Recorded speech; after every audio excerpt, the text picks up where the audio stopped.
Hello, everybody, and welcome to another day of Live at the Waterhole. My name is Taylor McCurdy, and I'll be the voice you'll be hearing for the next 2 hours. For those of you that have only just joined us for the first time, welcome. This is a live and interactive show, and I'm so looking forward to chatting to you. And if you would like to send me any questions, or if you have any comments, questions are better though, all you have to do is comment away on YouTube on the live chat, or you can also use X, or if you still call it Twitter. Just remember to hashtag WildEarth at the end of your questions. Otherwise, we won't be able to see them. But we're starting off the show at Victoria Falls Safari Lodge, which is in Zimbabwe. And as you can see, there are lots and lots and lots of vultures all around, just waiting patiently in the shade because feeding time is about to commence. Doesn't that sound like there's dinosaurs or something that are about to appear from the bushes? But no, not kind of Jurassic Park, but one of the specials that they have at Victoria Falls Safari Lodge is they have a vulture feeding station. So some of you probably never even heard of a vulture feeding station before, but what does happen occasionally is some areas will help the vultures and put out scraps of meat for them to then feed on. And from my understanding, I've never been to Victoria Falls Safari Lodge, but the food actually comes from the offcuts of meats from the restaurant that services the lodge itself. So we'll probably see somebody walk down soon and then throw out the scraps of meat. And these will all be raw bits of meat. There's no cooked stuff involved here. Which is really, really interesting. So we'll just hang tight for just a moment. I want to see how many of you are actually watching, and we'll just get the comments going, and then I'll go into a little bit more about vultures and why having vulture feeding stations are necessary.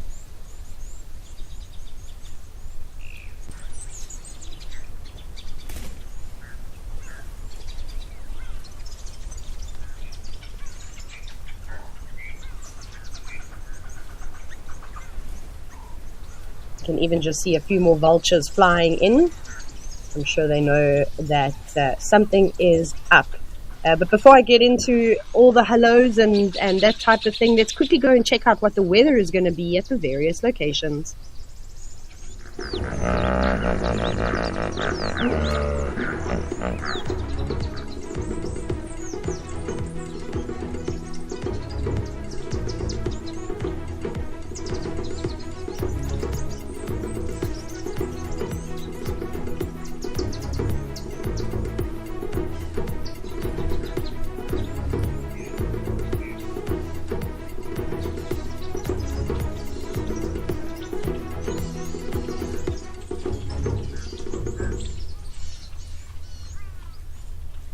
So there we go, nice warm conditions all around. Also, sorry if you're wondering why I sound a little bit strange. I've been sick with some kind of a chest infection.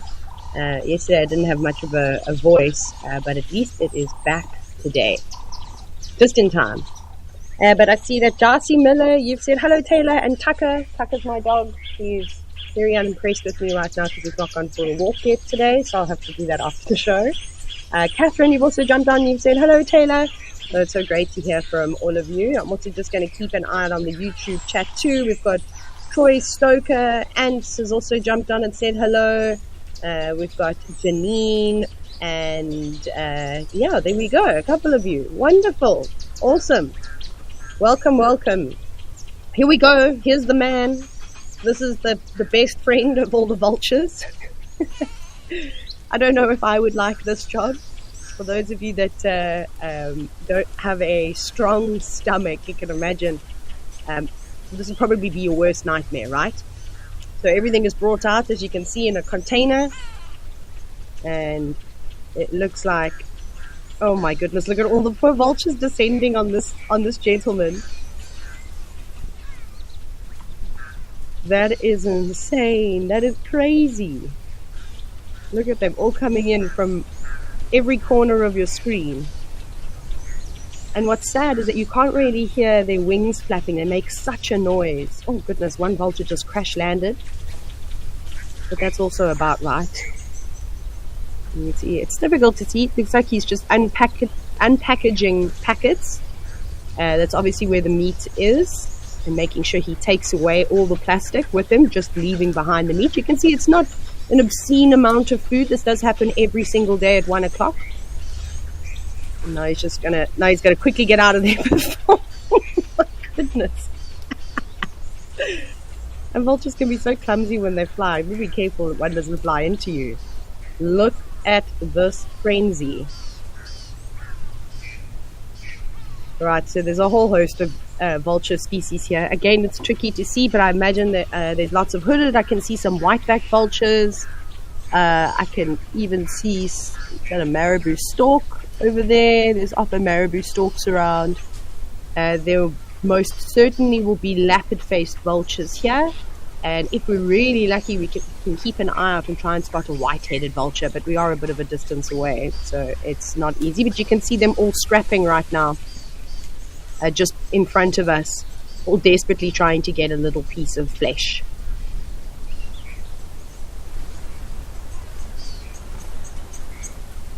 And then Lynn Murray, you've just said that there's a brand new vulture feeding station that's opened in the Berg, or in the Berg, in KwaZulu-Natal, so that's the east coast of South Africa. That's awesome. That is great. And Darcy Miller, this is your first time seeing a vulture feeding station. You can see it's going to be a frenzy, but it's not going to last for very long. I mean, vultures can decimate an entire buffalo carcass literally, I don't know, in under an hour.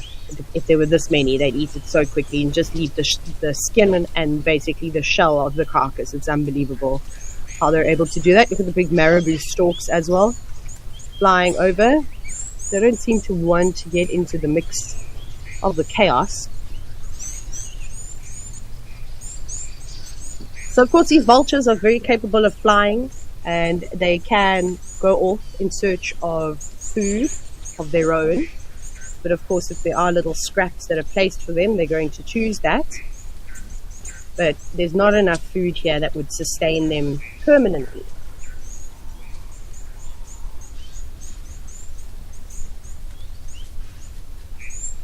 And then once bitten, you've said, hi Taylor and Tucker, how many vultures use this feeding station? That's a great question. I'm actually not entirely sure. I honestly didn't know too much about the Victoria Falls Safari Lodge, but AfriCams obviously has introduced it to me. And I'm so eager to go and visit this camp, because you've obviously got this vulture feeding station, which is amazing. And then they also have a beautiful waterhole right out front of the camp. And there's a crocodile in there that is insane. It likes to chase after elephants. It's quite comical, in fact. Sometimes doesn't end well for the crocodile, but anyways. So I'm not sure how many species of vultures are here, or at least, how many individuals will come here at one point. I mean, I'm just trying to look and guess. I don't know. There must be like 60 or 70 individuals here, maybe even a little bit more. I can't really see where there are others sitting. But you'll see they'll come in, they'll eat, and then they'll kind of move off again. They might even then take to the skies and go and look for something else to eat. But I'm not against vulture feeding stations.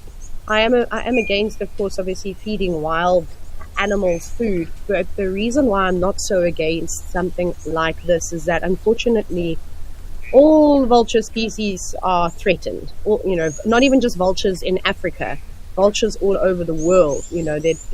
They've declined. I think I read a stat not too long ago. In fact, over 90% of vulture species have declined, or numbers have declined in the last 50 years, which is a horrific statistic.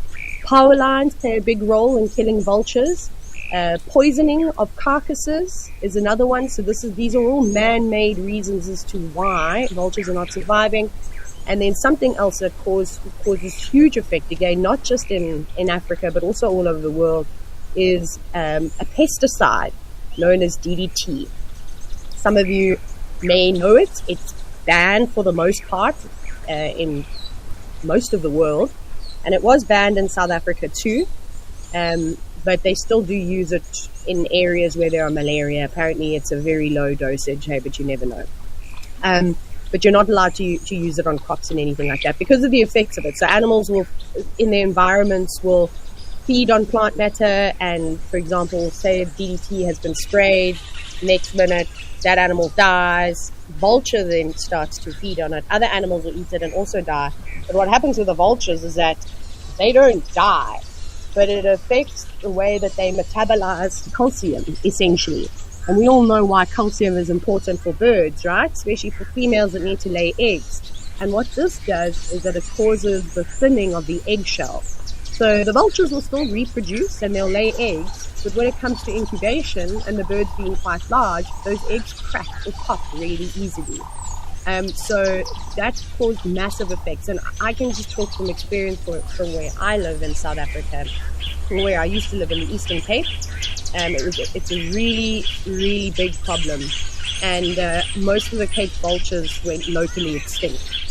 So it's very sad. But I know that there are big projects underway to try and bring Cape vultures back to those areas. And largely it was because of DDT. But again, vultures are also, used in traditional medicine. So it's just, nothing seems to be safe on this planet, hey, when there's humans around. But at least good people that are really, really trying to change that and be the voice of the animals and the wild spaces that they live in.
So the vultures all scrambled for the shade.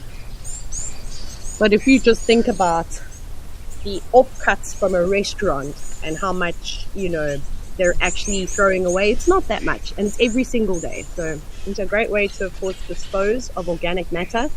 And that's the role of vultures, right? The cleanup crew for the bush. They're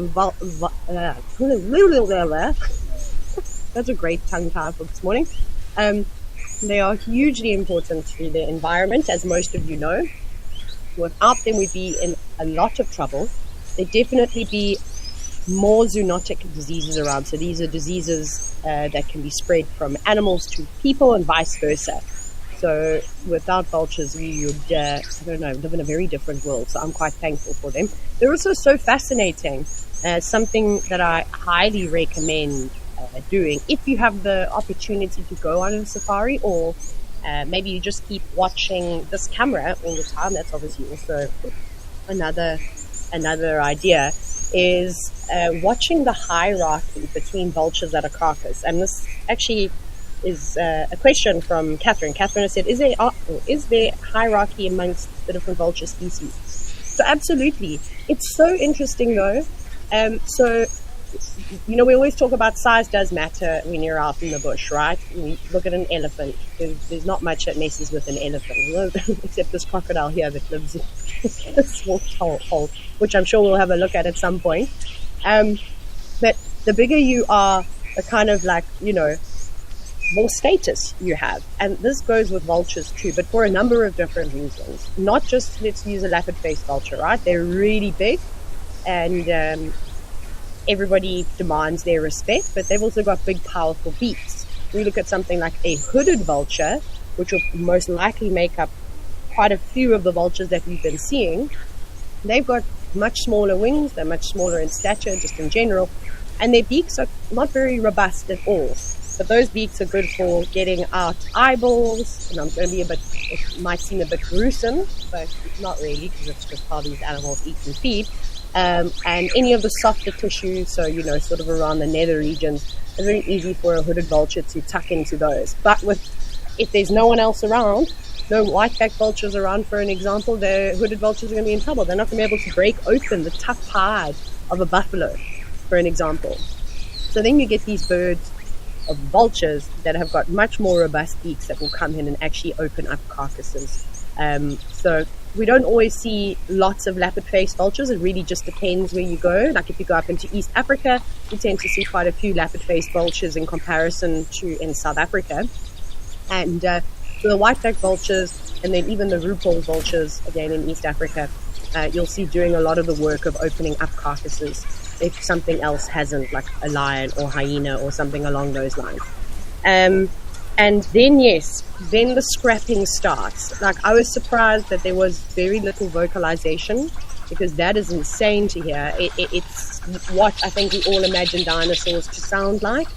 And it's quite comical, too. So the hooded vultures, they'll try and get in there, but you'll normally see them just lingering around on the outskirts, and then you'll have the biggest species of vultures competing for the carcass, and they jump and kick one another, they bite and, you know, pull wings.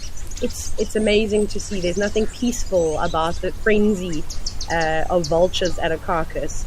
So it's really quite funny to watch. I highly recommend it. I had guests once who were in Tanzania I was on a private safari a few years ago, and we managed to spot these cheetah. The guide and I, we saw something moving in the grass, and then it disappeared, and then the next minute I saw this tail, and I was like, cheetah. So as we were driving there, we stopped, and all these other vehicles were racing past us to go to some other sighting, and they drove past the cheetah, but they were in the long grass. So we waited for everyone to go past, and then we spent the morning with these two male cheetah, and they killed a Thompson's gazelle. Anyways, they had their fill, and they moved off, and they were moving into an area where they were going to sit on termite mounds. And I said to my guests, I was like, I highly recommend that we sit here and we watch the vultures that we've been waiting patiently. So they were like, okay, let's do it. And everyone else followed the cheetah and left us once again all alone. And we must have spent 45 minutes watching the vultures scrap over the tiniest little gazelle you've ever seen. It's Thompson's gazelle, they're so small, nowhere near the size of an impala. So it was really quite entertaining, and they loved it. They didn't understand, you know, that there was such a hierarchy between vultures, but then just the antics, you know, that you get to witness. So just because they're birds, I know not everybody likes birding. If you see vultures and they are scavenging around the carcass, or if they're waiting patiently for their turn, it's really worth the wait. So do it. And if you want to see what I'm talking about, I'm pretty sure you could go onto YouTube and just type in vultures feeding on carcass, and you'll see exactly what I mean. You'll get an understanding for the sounds, and then you won't have to worry about the smells either.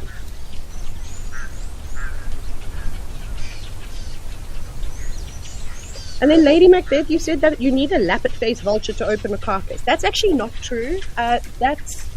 Sure, I hear that a lot, and of people talking about that, but that's actually not the case at all. Sorry, I had a moment. I saw something slinking through the grass outside, and I thought, oh, but it's just there's a few guinea fowl moving. So white-headed, hooded, no, white-headed, leopard-faced, and white-backed vultures in South Africa are all more than capable of opening up carcasses. You know, they've got robust beaks. Hooded vultures are the ones that are not going to be able to tear open a buffalo carcass. That's not going to work. But they'll start feeding, like I said, on around the eyes, around the mouth, and then around the nether regions, typically underneath the tail, and any other soft tissue like that. So yeah, I mean, I've seen crazy animals feeding on carcasses. I mean, southern ground hornbills, sure, big scavengers. I mean, here we've got the marabou storks as well. I don't know if they'd necessarily be able to open up a carcass. I mean, they've got really big beaks. They could probably smash their beaks straight through the hide. But they're not normally responsible for opening carcasses and things like that. That was an amazing sight to see, though. I hope you enjoyed that. And this is something that you've got to look forward to every Live at the Waterhole show at 1 o'clock. And who knows, maybe there'll be an influx in guests, which means more offcuts of meat. And the frenzy will just last for even longer. Okay. But we'll come back here if there's any more action. But for now, we're going to head down to South Africa and check out Tau Lodge.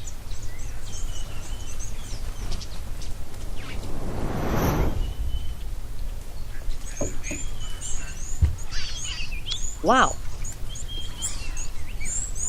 This is a wonderful scene. So we're now at Madikwe Game Reserve in South Africa. And we've got wildebeest and we've got 2 beautiful kudu bulls. But look at these 2 bulls. You can clearly see the size difference. So I mentioned it before. Quite often we look at kudu and we're like, oh wow, they're super impressive. That kudu on the right hand side, his neck is so much thicker than the individual on the left. And for me, that's what I look at. It's one thing having a beautiful big splay of horns, right? But when you come into breeding season, we always see it where the male animals are just, in their prime condition. Their coats are nice and shiny. Their bellies are full. The muscles are at their absolute maximum. And that kudu on the right, that is a dominant breeding bull. He is spectacular. Look at them. His muscles are popping right off of his shoulder, all the way down his hindquarters. You can see the definition there. And you can also just see how they absolutely dwarf wildebeest. I know there's a bit of an optical illusion with the wildebeest being much closer to the camera, but the size difference is that dramatic.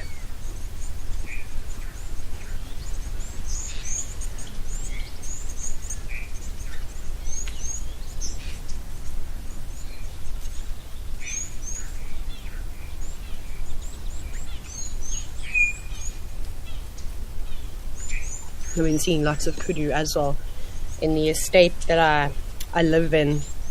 Plenty of bulls around at the moment.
network of elephants that have come down to have a drink now. In the ever-drying pan. Doesn't look like there's much water left at all. And I'm wondering if they're going to consider pumping it more frequently, or what the story is.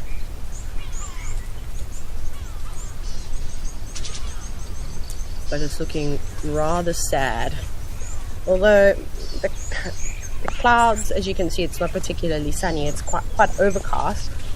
And I'm going to open my weather app because I want to just see if we are going to get any more rain at some point.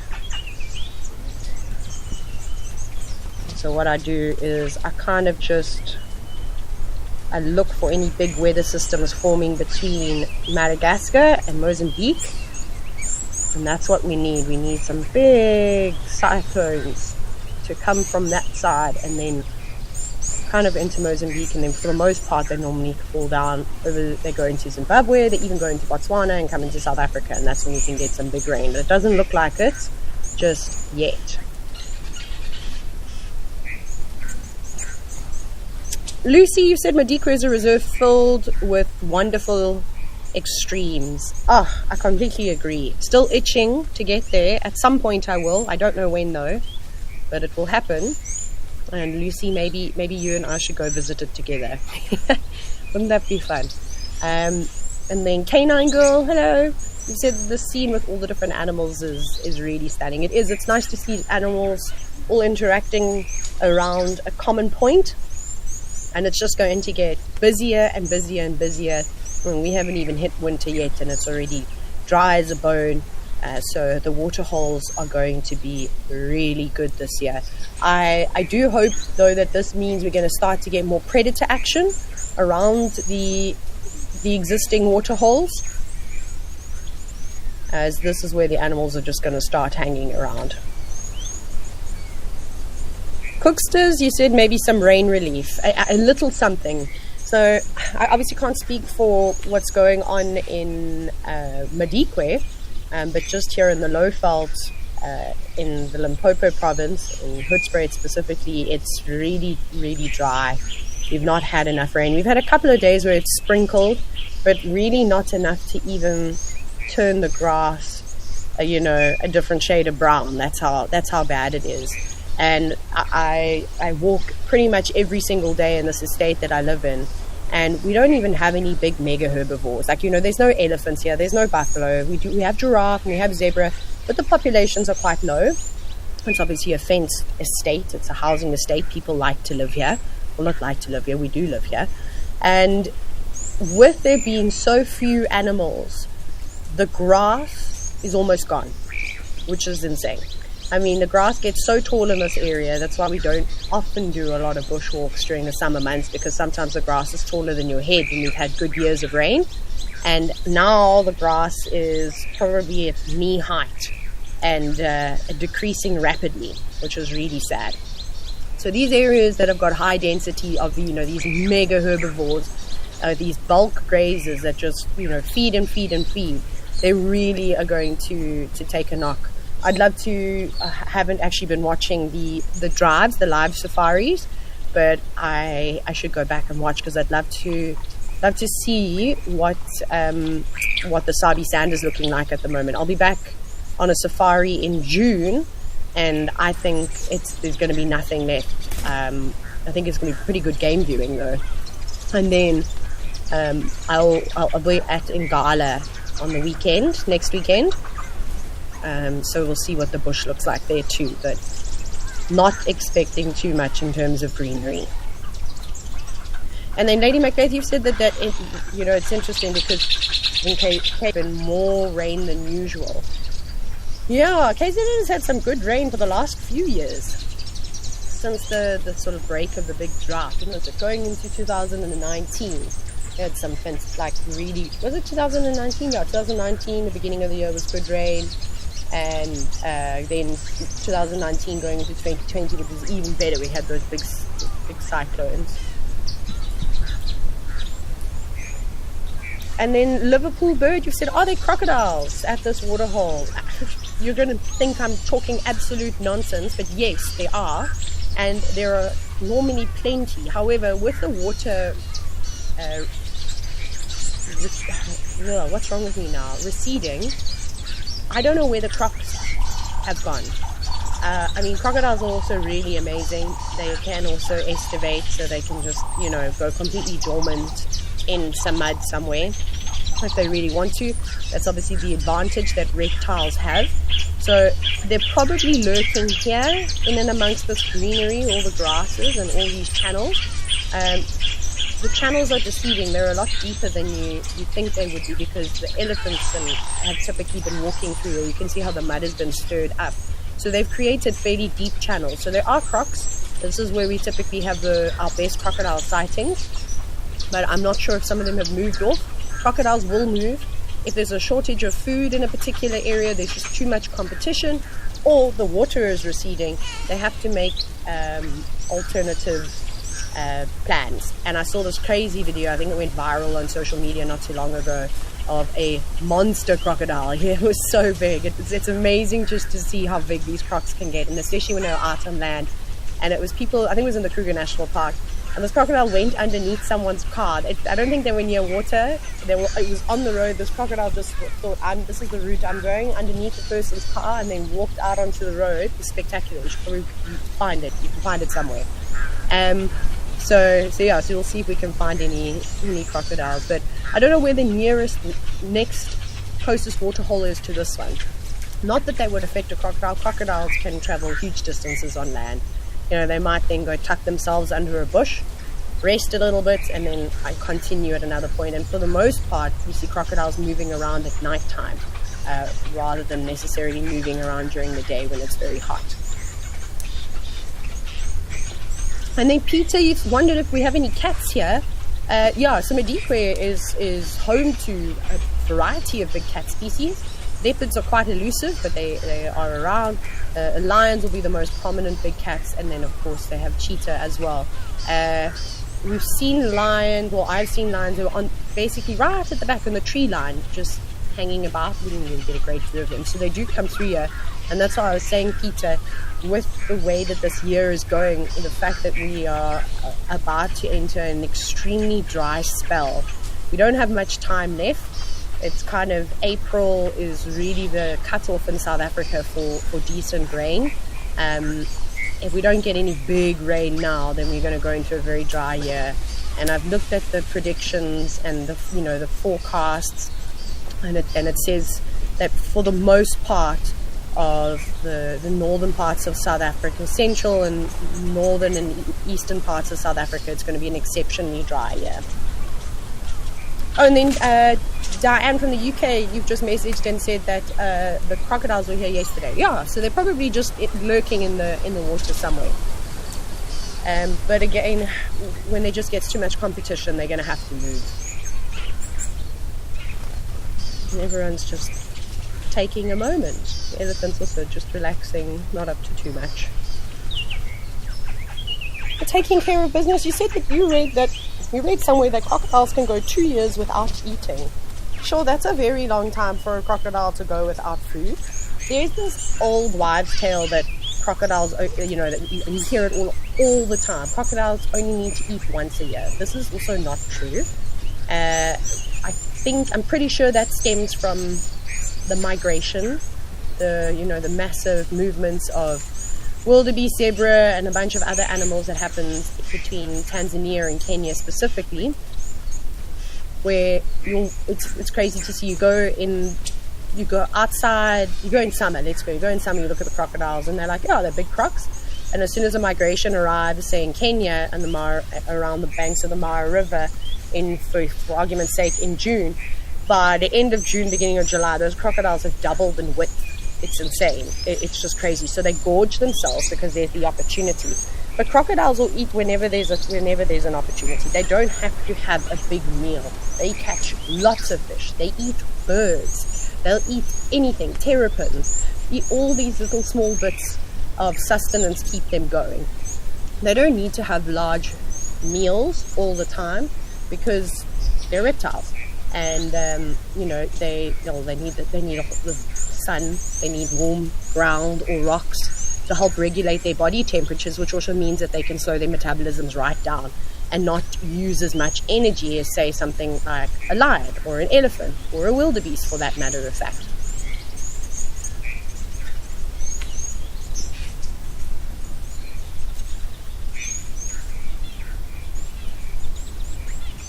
Here comes the elephant bull. I was wondering when we were going to get one strutting into the scene, but here we are.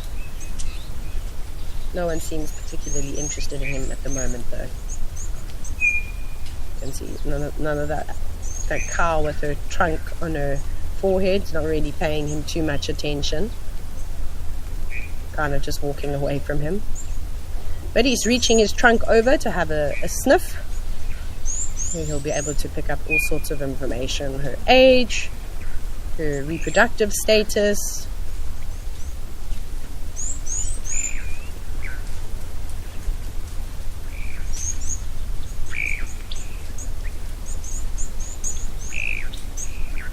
There we go. He obviously got the answer that he wanted, and now he's going to carry on. And then dark mane lover, you're wondering if Madikwe gets any fires caused by the extreme heat. I'm sure Madikwe gets fires, but like with every game reserve or national park, especially these private reserves that have got a fence around them, management is quite good, so they will probably have all sorts of things in place, or procedures in place, to help kind of combat fires. I can't really speak on behalf of the reserve because I've never worked there before, so I don't really know the ins and outs of it. But yes, fires can be caused for a number of different reasons. One of the biggest ones for us in summer in these areas is lightning. Causes a lot of fires. The other thing that's really, really sad is people making fires in conditions when they should not been, and then leaving them unattended. Cigarette butts being thrown out the window. Oh my goodness, I'll never forget Pridelands once. This was a couple of years ago. It was really interesting. We were all down in camp, and as you know, on reserves and stuff, there's often a lot of people coming in and out, whether they're coming to do maintenance or dropping food order, whatever. The list is endless as to why people are moving around on reserves. And a particular person was driving in to come and do something, and anyways, somebody else drove in and they spotted a ball of elephant dung that was smoldering, and it was from a cigarette, which is crazy. So I actually had to go out and just make sure that I put it out properly and that type of thing. But something as small as that, thank goodness someone else drove in and saw it, otherwise that could have caused a big problem. So it's kind of risky business being out in the reserve. They can only control so much, and if a fire starts in the perimeter of the reserve, then the best they can do is just to try and I suppose put it out. But there'd probably be fire breaks. So a fire break is normally an area that has been cleared of vegetation. It's not typically that wide.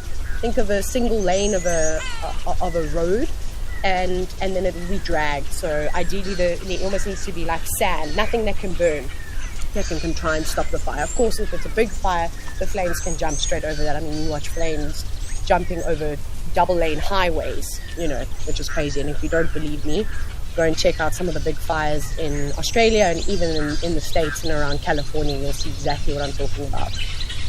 But there's not going to be too much to burn if we don't have any rain. There's also a waterbuck bull just moving through. All the animals at the back.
we're just having a look around to see if there's anything else that's interesting. Just a couple of charging wildebeest.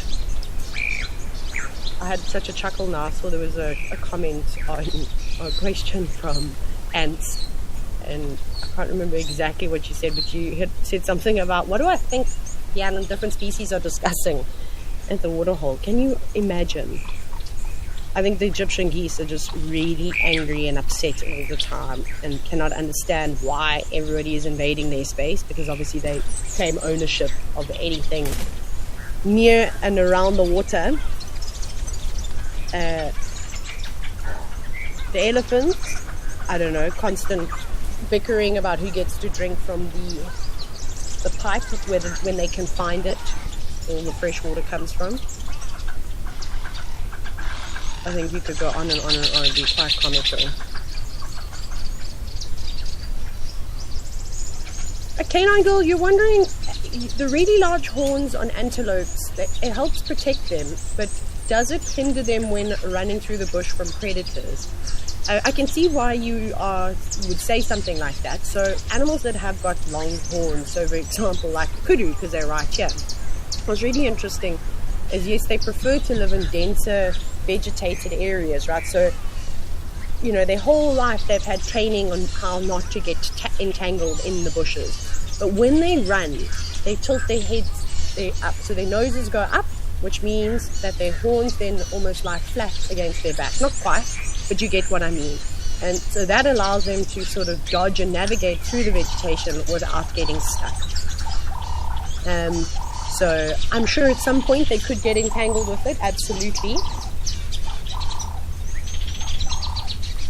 But you'll find that with kudu, just because we're talking about them, that more of the bulls get entangled with one another and, you know, have their horns locked in place, and quite often will end up dying like that, rather than necessarily getting entangled in trees. Impala do the same thing as well when you watch them darting through the vegetation, but they're pretty good at navigating it.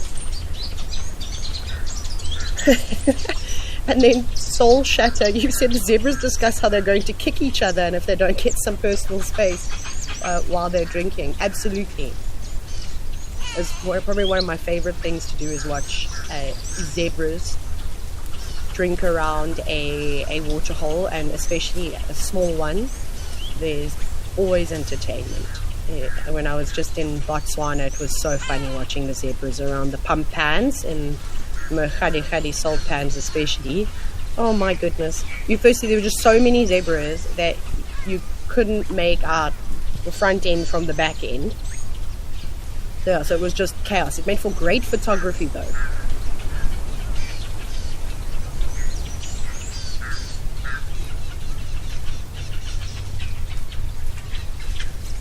But today, everyone seems content with one another's presence. We haven't actually seen any interactions where the elephants have chased anyone away. The zebras are just behaving in the corner. The kudu are normally quite nervous and cautious.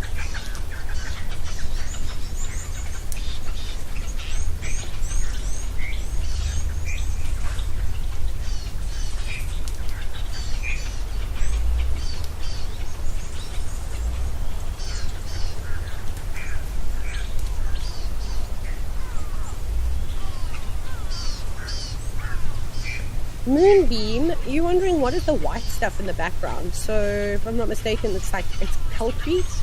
So it's just a type of a rock really that's very high in calcium. We see it. We also see a lot of it at Okukuyo, which is another one of the cameras in Namibia in Etosha National Park. So that's why the termite mounds also look white. Termite mounds can be any color. It just depends on the type of soil that they use to build their homes.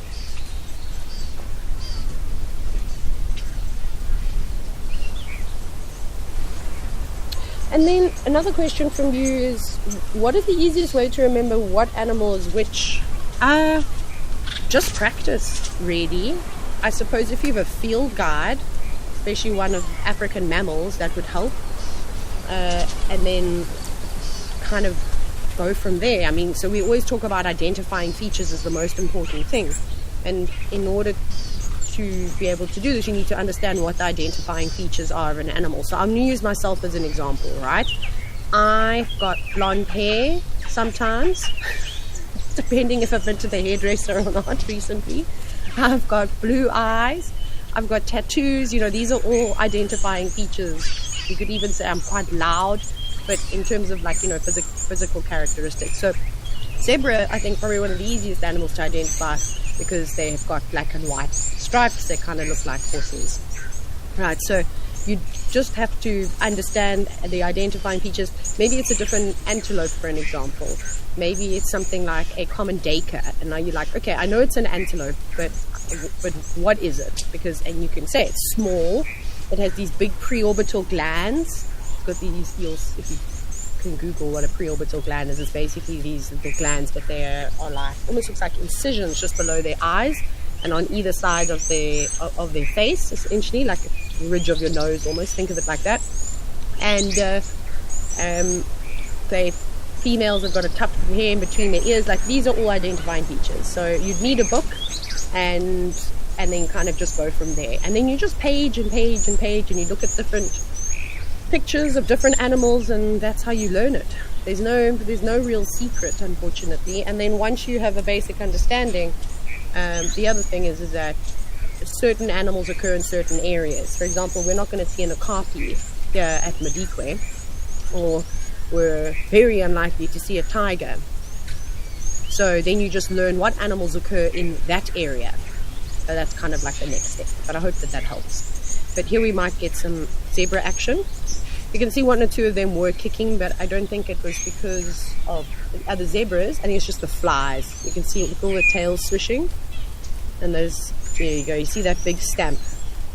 That's not aggression towards another animal. That's just there's something biting me in a place that I can't get. So I'm going to kick out of frustration, and hopefully that will help and get rid of the fly or whatever it might be that's biting them.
everything seems to just be taking it really easy today.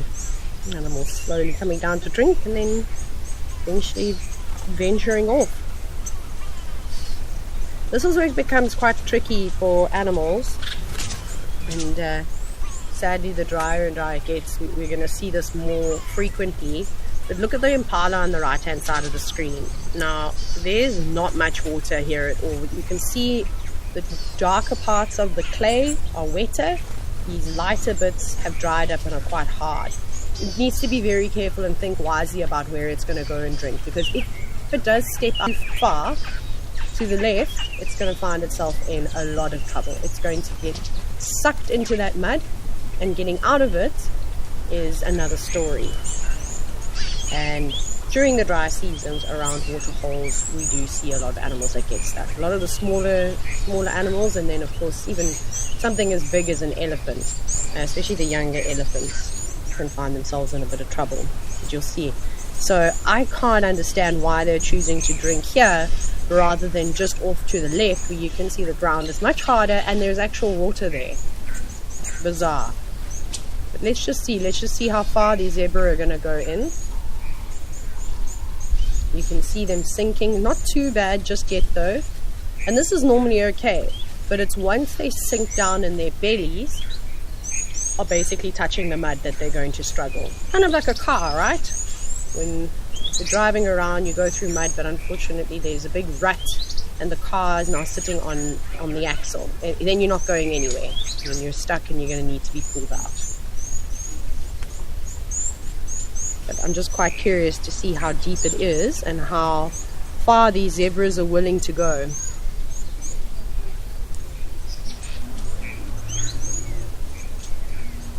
There's a little bit of water that you can see there, but that's not much. Why risk it? Unless they know something that I don't know. Maybe there's a crocodile lying just below the surface of the water.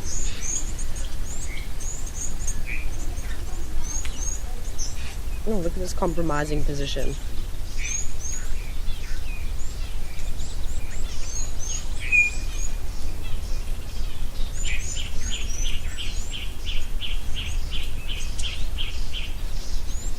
Impala, I wouldn't think about going too much deeper.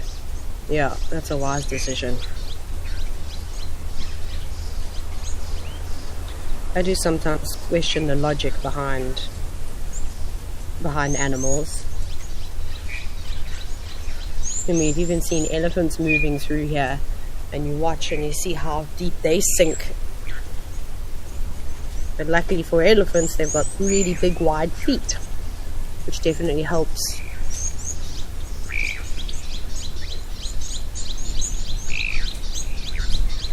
Kenango, you're wondering what animal species would you say reflects me and my personality? Oh my gosh, I don't know. Probably a fork-tailed drongo. No, I don't know. I actually have no idea. I think me and all my multiple personalities, I could be a little bit of everything. I don't know, Kenango, why don't you tell me what you think? I am quite cheeky and impatient, like a zebra, so I definitely have some of those qualities. And I don't even know. I have no idea. Sass, a baby elephant that also thinks, I don't know. Maybe you can all tell me, for those of you that have got to know me over the years, what animal or animals you think are a true reflection of who I am. I am an introverted extrovert though. It's bizarre. I'm very happy to spend lots of time on my own, but then I also love being around people.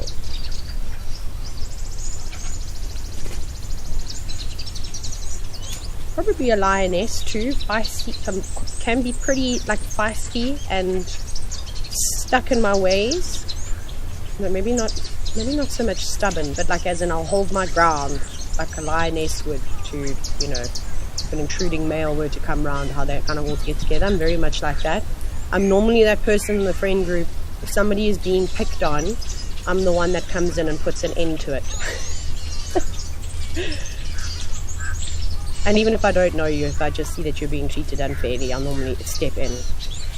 But don't tell everybody my bark is, I'm all bark and no bite.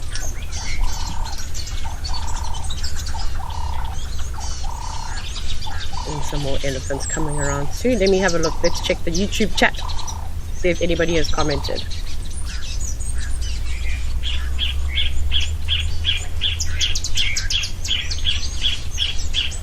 Taking care of business. You said, have I ever got my boots stuck in the mud? Oh my goodness. Taking care of business. You should go and watch.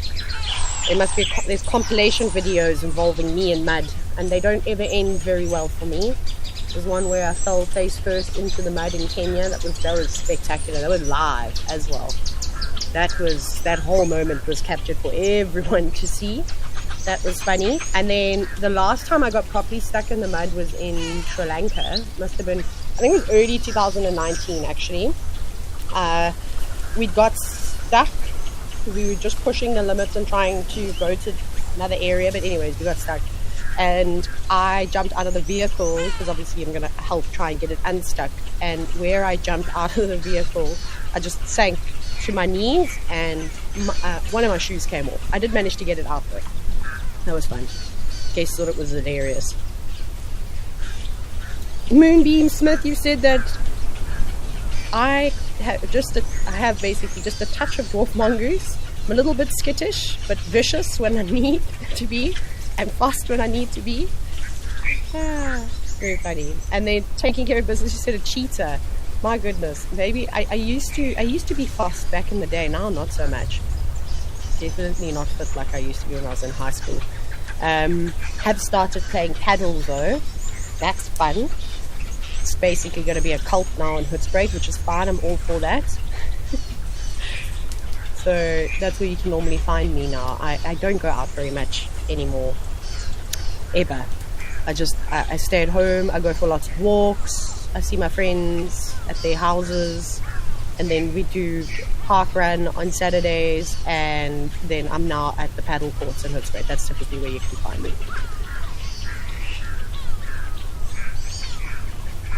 Come on, Ellies, come and have a mud bath. I don't know if it's warm enough and they feel like they're necessarily going to have one, but we'll keep an eye on the small group of elephants, these youngsters. Look how they're all colliding with one another. They better be careful.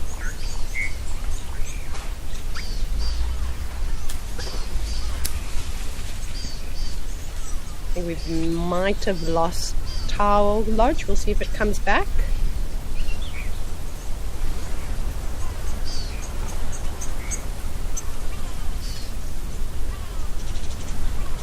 Nope. Sadly, not. So everybody, our technical wizards will of course get on that. Oh my goodness. So now we're at Okukuyo in Namibia, where there's nothing. Where's the springbuck? Where are you? Oh, but look, there's greenery around the water's edge. Can we zoom in? Can we have a look and see what these plants are?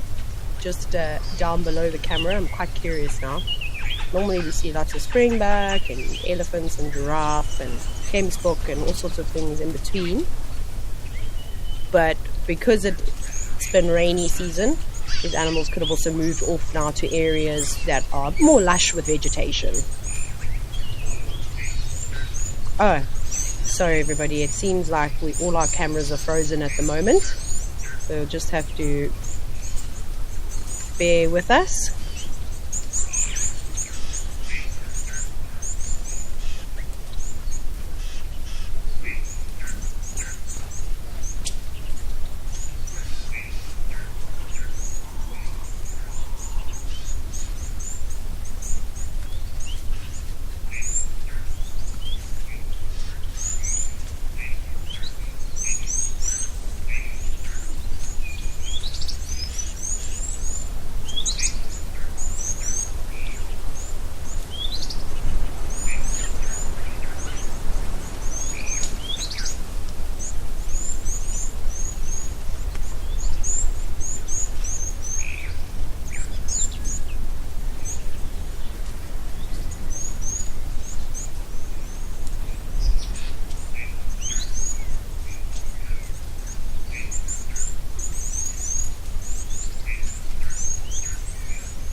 Okay, everybody, we seem to have things up and running again.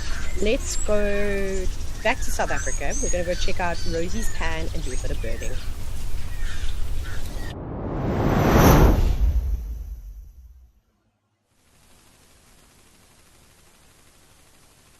Here we are. So we're now in Olifants West Game Reserve, and there's not much happening just yet at Rosie's pan, but I absolutely love this waterhole because of all the birds that come down to have a drink, and the sun is trying to poke its head out.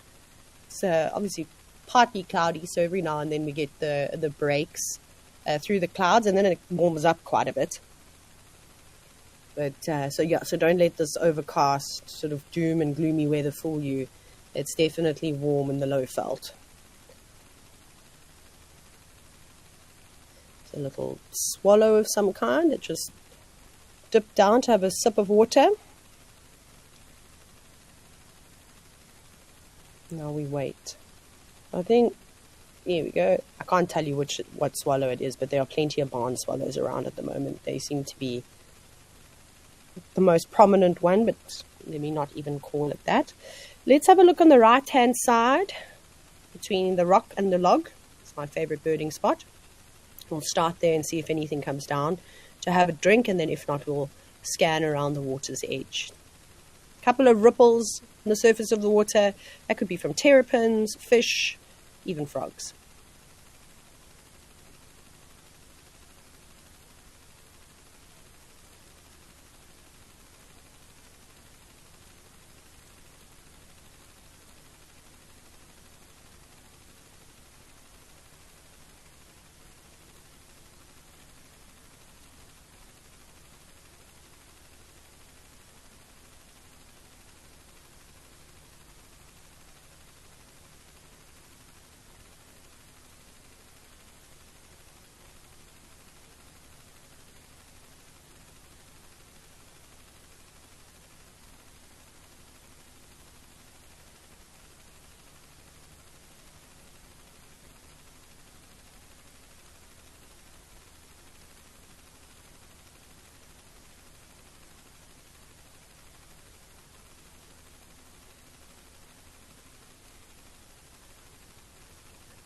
Still quiet.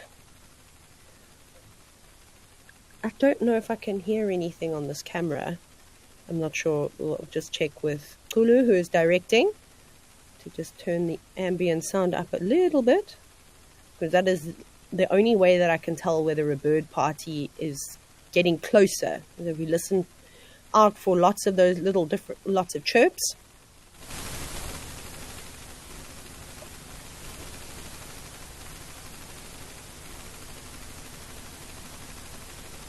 And Darcy Miller, you said the reflection of the water is beautiful. It is, especially on days like today where there's not much wind, although it's picking up a little bit, but not too badly.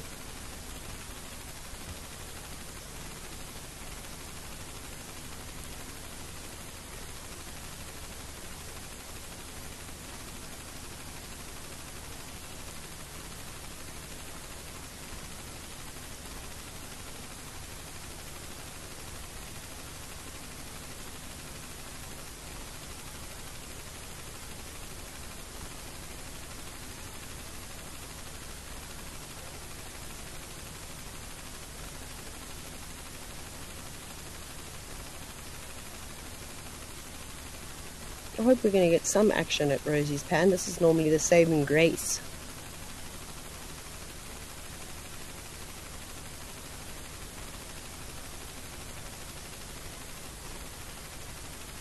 Gosh, not even a sparrow, nothing. Okay, let's have a scan around the edge of the water.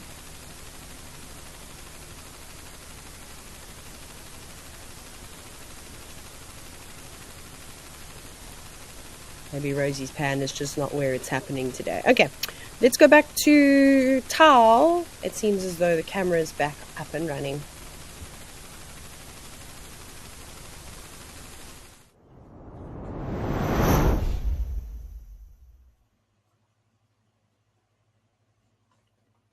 There we go, looking a little bit quieter than it was earlier. Even the heron is now taking the opportunity to just focus on a bit of feather maintenance, as they always do.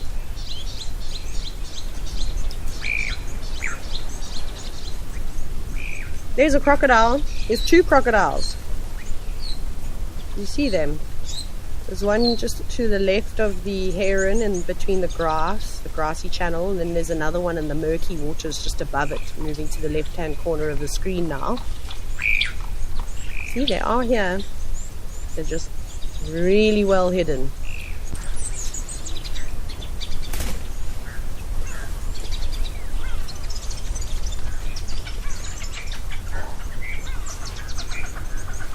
I'm not sure what this crocodile is trying to do.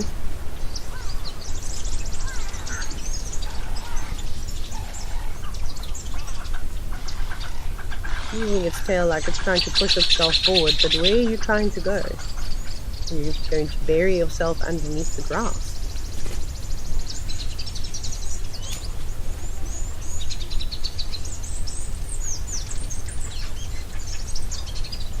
Annabelle, you've asked, how will an unusually dry winter affect next year's January-February rainy season in the Greater Kruger? Well, we typically have really dry winters. So what we have had is unusually wet winters over the last couple of years. Like normally we don't see a drop of rain from, let's be safe, let's call it May until October, November. Sometimes it comes early, quite often in August we get a sprinkle, but it really just depends. But for the most part, May, June, July and August are very dry. And it really is beautiful. We're so lucky in the Lowveld to have winters like this, but I haven't experienced a proper Lowveld winter for a very long time. I think this camera has... No, it's not frozen because the water's still moving. It's just that stalk, yellow-billed stalk that's standing so still. That is bizarre. You can see the crocodile moving there. That was really weird. I don't know what happened because the bird wasn't moving, but there was a crocodile swimming below the screen. The water was still moving around. Have no idea what happened there. Anyway, so what having a dry winter is normal, and we do need to have some kind of a drought. We've had so many years of really good rain in the Greater Kruger area, which is wonderful. But with drought, you know, it brings, I don't know, it kind of weeds out all the weaker genes that probably shouldn't, you know, still be around. Of course, they're naturally going to get predated on, but droughts are good. So I just don't know how bad it's going to be because we've had some horrific ones. So I suppose only time is going to tell. I just checked the weather app and then I was exploring more of South Africa, and it looks like there's a big, like a cell that's developing off the southwest coast of South Africa, so around the Western Cape, the Cape Town region, which we could potentially this side get the tail end of, but I suppose we'll just have to wait and see how severe that's going to be. Off we go, giraffe. In case you're wondering, we're in Kenya now. We're at Oldonyo.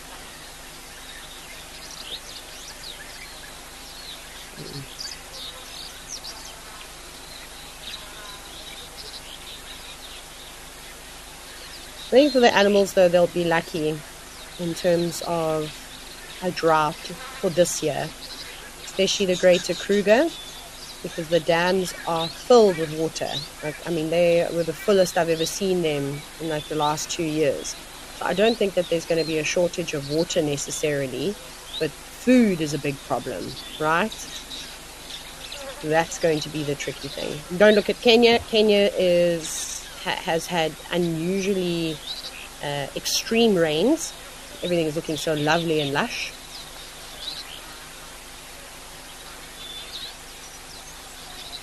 And how crazy was that sighting? When was it? Was it last week or the week before? Where that rather large elephant bull here at Oldonyo just wandered up towards a giraffe and pretty much had a go at it and stabbed it with one of its tusks. It was insane to see. So it just goes to show how a situation can go from being really calm and peaceful to, you know, changing in a blink of an eye.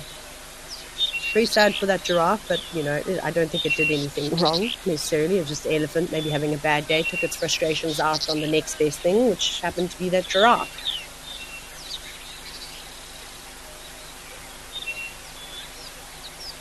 It was crazy. It's just unbelievable what these cameras can capture.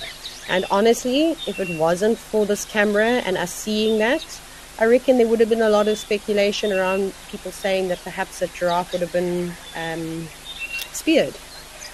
So I wonder how often, I don't think it's particularly high, elephants around a waterhole become quite possessive and aggressive, and injuries like that happen to giraffe and other animals.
Patisse McGargan, you've said it's keeping a lookout for the grumpy elephant bull. Now, everybody has to watch their 6 o'clock when they take a drink of water. It's when they're, most vulnerable, especially so with giraffe. And also because they're so tall, it's a lot more dramatic, when they lift their heads up and look around. When we see something like an impala doing it, it's, not as jarring. It's quite easy for them to just lift their head up. But always good to just keep an eye out. And I'm sure word is spread amongst the giraffe and other animals that keep an eye out for that particular individual. I don't know, I obviously didn't see it live, but for those of you that watch the show regularly, were you able to identify which elephant it was? It saw it was one of the big tuskers, but I don't know if it was one of the named tuskers. But if you have any of this information and you can share it with me, that would be great. Darkman Lover, you particularly enjoy watching giraffe drink water. We see it so often at Old Donyor. We're so spoiled. Most of the time, if you go on a safari, the chances of you seeing a giraffe drinking water are slim to none. It's not that they don't drink water. If there's water available, they'll drink every single day. But they can go a short period of time without water. I wouldn't call them water-dependent animals. But at this particular waterhole, we see it. Oh man, you just watch all day. I wonder if anyone has actually done a tally from over a certain period of time how many giraffe come and drink. But there'll be water everywhere now in this area. Lots of natural pans sort of filled up. It just hasn't stopped raining. I mean, you can see it's raining in the background on the right-hand side of the screen. Those clouds right at the back. It's kind of a haze. That's all rain.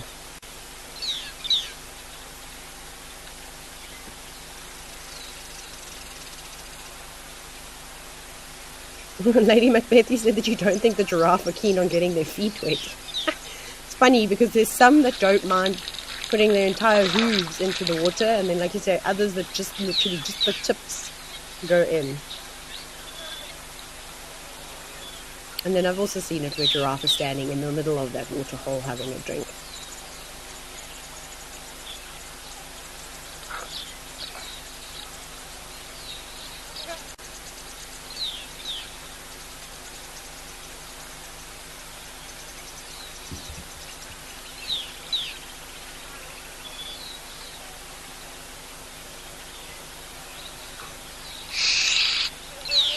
Also here the oxpeckers, quite a few other little birds too, but none that are really gathering around the water's edge. Lots of dragonflies today and butterflies. You typically see lots of them here too. I'm also keeping an eye out for the agama, a small reptile that runs around here. And then, Victor, you're wondering, how often are man-made waterholes topped up? Oof, that's a difficult one to answer because everywhere will be different. I don't think that they're going to be pumping a lot of water into this pan at this time of the year because of all the rain. There's pretty much rain every single day in this area, so that's going to be filling this pan up nicely. And then during dry season, I'm pretty sure they just have to keep topping it up all the time. We watch the water levels drop quite a bit, but when you see how many animals on a daily basis come and drink from this this man-made pan, yeah, it's difficult. I mean, even when we're at Jamala and Madikwe, you can see when the pump is either not working, or there's just that many animals that are coming through, combined with the heat. And, evaporation, animals drinking the water, some of it naturally seeping back into the earth. It can obviously disappear at various rates depending on a bunch of circumstances. So, yeah, it's really difficult to tell.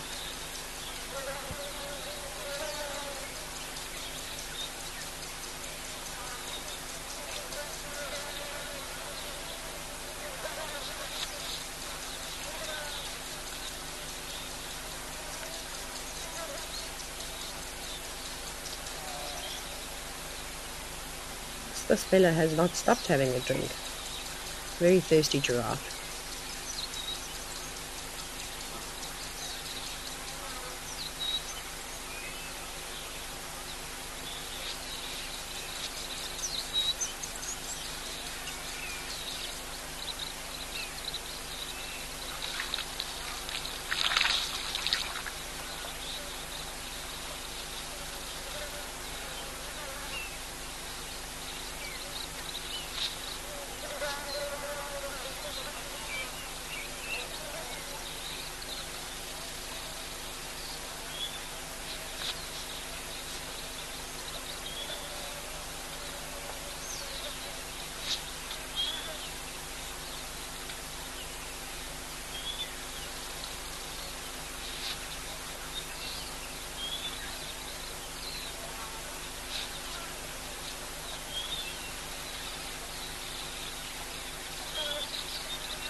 Mandy, you wondering if oxpeckers are the only birds that land on giraffe?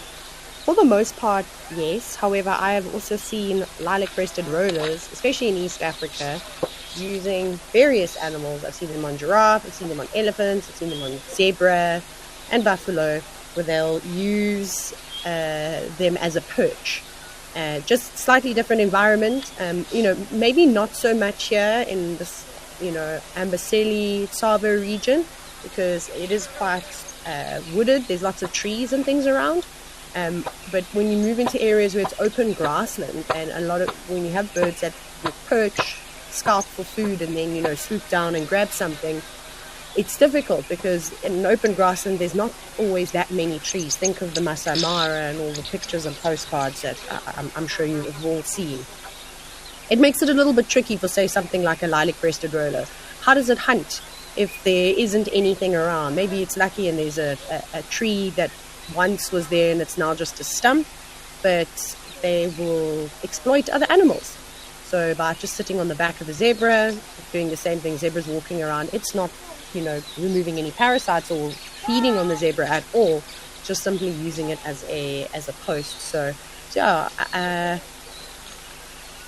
just try to think what else I see. We see cattle egrets are another good example of that. They like to sit on buffalo and elephants as they walk around too. And those birds will also gather in and amongst and around the feet of the elephants or large mammal species and catch any insects that are being disturbed in the grass. And when they're not eating, they want to stay with the group of animals that's going to help provide them with food. Why not just catch a ride instead of walking? I mean, it's really clever. So there are a bunch of different birds that do it. I mean, in Sri Lanka, I had some amazing sightings of the Indian pond herons and the water buffalo in Sri Lanka. They literally submerge themselves to the point where you can just about only see their nostrils. But you'll see that the Indian pond herons will sit on the backs of these water buffalo and then, fish right out in the middle of the water. I've seen herons doing it, standing on hippos, doing exactly the same thing. So there are lots of other birds that will sit on mammals, but for very different reasons than the oxpeckers.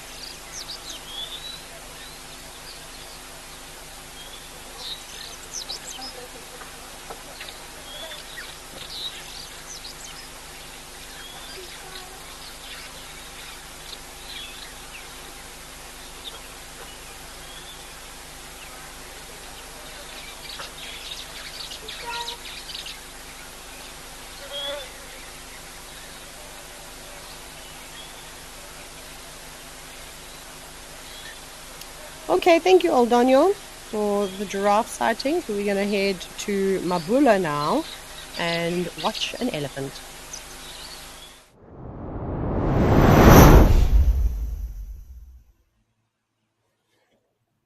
Well, we're really watching an elephant.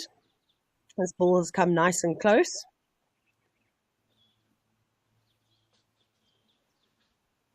A big fella.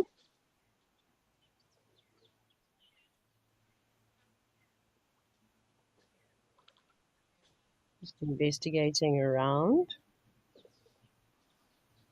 Never did I think a small wooden pole like that could conceal an elephant.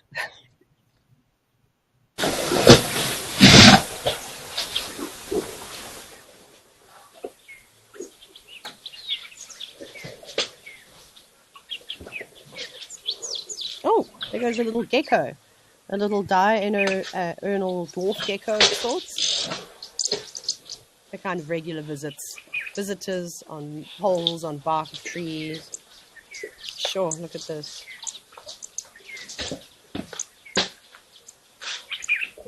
This is amazing. Look at all the crinkles that he has in his forehead and just at the base of the trunk. That's amazing to see. What are you munching on there?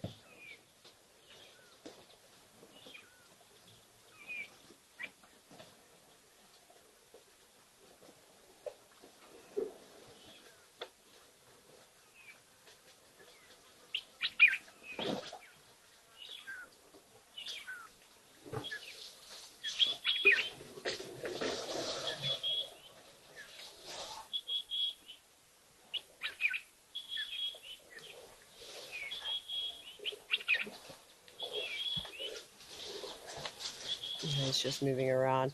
I'm sure you could all see that white stuff that he has in the corner of his eye. So what's interesting about elephants is that they don't have tear ducts. So they have got a little a mucus gland, though. This is a secretion. We typically just refer to it as sebum. And that's important for elephants because it will help lubricate the eye. There's also been suggested that it has got some kind of like antibacterial, microbial properties to it too. This is amazing. Look how close it is. Look how, you can just see even the ears. They're not smooth and perfect. They've got tiny little jagged edges and tiny little holes in them. Eligi, you said you could reach out and touch him. Right? It's tempting, right? You're so close, and he's obviously being, well, compliant by standing around here, giving us an opportunity to really have a closer look at him. You also see all the mud that's still stuck in and around his ears. You see it right at the back of his ears too. And you said you could smell him. What does he smell like? Earth.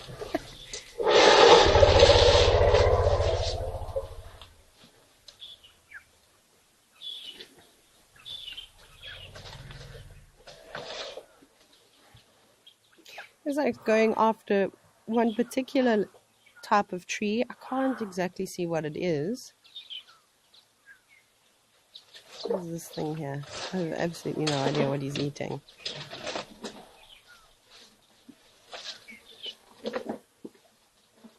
Gosh, I love that sound of the elephants flapping their ears and also being able to hear him chew. Perhaps he can hear us. Every now and then he does go quite quiet. Oh my goodness, that's amazing. I imagine if you, or maybe some of you are watching this, the big 70-inch TV, how insane this would be. Wow.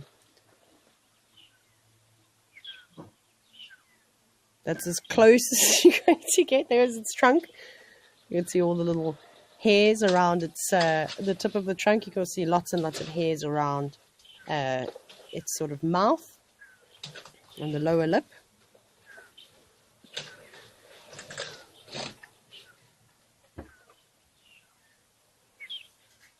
They just can't help themselves. They've got to smell everything and touch everything. Tactile communication for elephants is really important. And there's just so many of you commenting as to how beautiful this actually is. Gosh, you can even see the grooves on the tusk. Oh, wow, look at that. All the bark that's still left over from breaking branches, rubbing up against trees. You can even see his toes. Wrinkles everywhere. And you can see how deep those wrinkles are. So hopefully for those of you that, you know, aren't fortunate enough to spend a lot of time with elephants, you can just see how important it is for them to have all this extra surface area and how the mud can get wedged in between these grooves and keep them nice and cool. They'll stay there for long periods of time.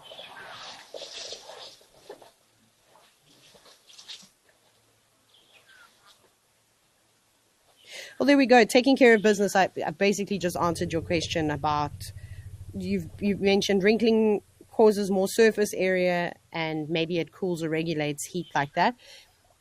Absolutely, but with them having these wrinkles, and obviously the main way that elephants will keep themselves cool, so not just by flapping their ears, but by tossing water over themselves. And then, of course, the mud helps because the mud gets stuck and wedged into all these little grooves. And because there's no direct sunlight on it, it stays moist for a lot longer, which then means that the elephant stays cooler for longer. So yes, you're 100% correct.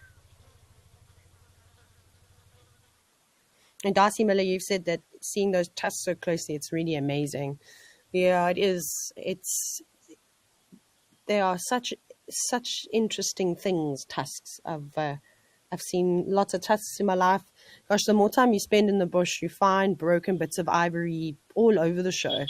Obviously, we leave it in the bush. If it's small pieces, every time I found it, I've just kind of moved it underneath a bush or something along those lines. If it's an exceptionally big piece, then you normally have to notify the authorities, the local authorities, whoever that might be, and they'll normally come and remove it and safeguard it. You obviously don't want big bits of ivory lying out and about in the bush, but smaller pieces, because the elephant tusks, they chip quite often. I mean, you've seen it all the time. It's not uncommon to see an elephant with a chipped tusk. And now he's gone. Well, he's still there, but just out of view. That was a really awesome, intimate experience with that elephant bull. It was so just peaceful and calm too.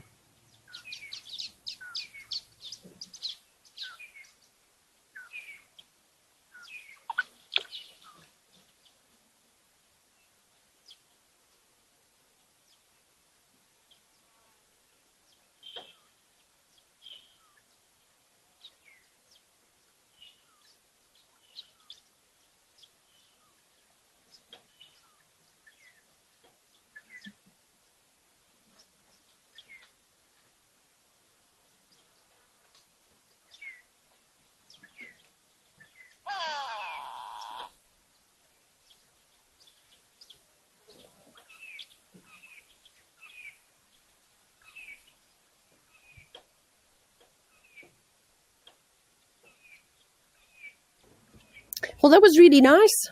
Mabula every now and then presents us with bits of gold. And this was definitely one of those moments for me. We're going to go back to a Tau Lodge now and see what else is happening there.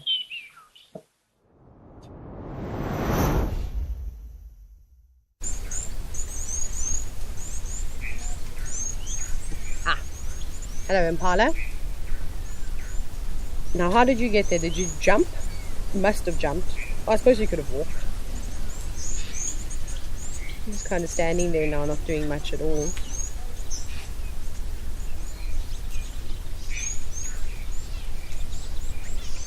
You see where all the water lilies were. Those leaves have basically just shriveled up to almost nothing now.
Well, at least the birds have come back. Sorry everybody, towel froze again, so we're at Rosie's pan.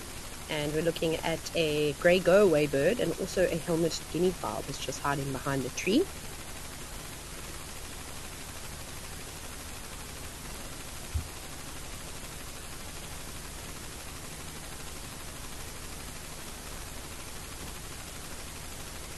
Not too sure of whether it's going to come down and have a drink or not. Seems like quite a nervous Nelly, this bird. And normally where there's one guinea fowl, there's more.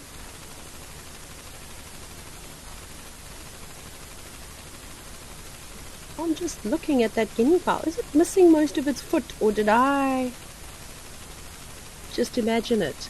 I don't know if you saw that. Its left foot. No, its toes are there. Sorry, I had a moment where I thought, oh my goodness, it's missing its toes, which actually wouldn't be an uncommon thing to see. You see birds quite often missing feet.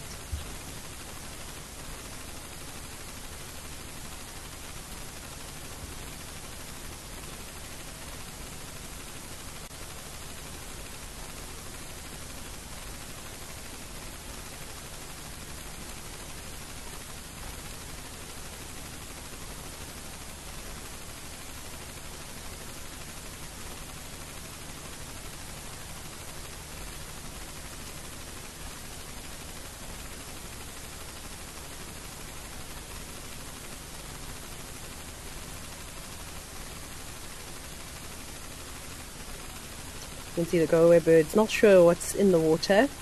Just go and have a drink. Come on, just do it.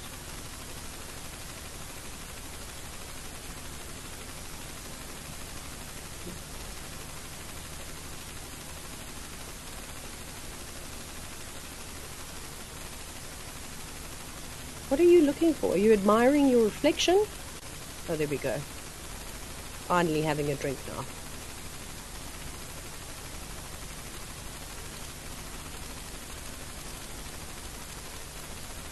Oh, no, something gave it a fright. Must be quite daunting though, coming down to the water's edge all by yourself. Because a guinea fowl, I don't think, is really taking notice to what's going on. But they're such beautiful birds. Also a safari favorite amongst visitors. I mean, who wouldn't want to see a bird with a blue head and white polka dots covering its body? A little bit of a hop, skip and a jump. Oh, hello kudu. It's nice of you. No wonder the guinea fowl was getting out of the way. Also cautiously making its approach, just having a quick scan around. Crazy how it just emerged from almost out of nowhere. Not quite as big as that first kudu bull we saw at Tower Lodge. A little bit, well, I think it was at the beginning of the show. And of course, oxpeckers in tow with the kudu.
Oh, this is as close as you can get to watching a kudu drink. Beautiful, having a nice long drink. And then Lucy, you were wondering if there are any crocodiles at Rosie's pad. There absolutely could be. For the most part, I don't think I haven't seen crocodiles inhabiting this waterhole. But again, coming now into an extremely dry time, you might find that they'll start moving a little bit more, water sources start to dry up, and this would make a perfect spot. I've seen crocodiles in the strangest of strange places that you wouldn't normally think they could live there, but they do. So it's just always good to be careful. And Sue said you like his curly head spears. Yes, we will not be calling them horns anymore. That's so last year. We're done with that. Head spears. I like that. Thank you very much. I'm now backing away. I can even see the oxpeckers are right in between his legs, getting all those ticks. And now disappearing back into the tree line. And there we go, there's the sun trying to come out. And the guinea fowl that is hobbling. It has got a bit of a sore foot. What has happened to you?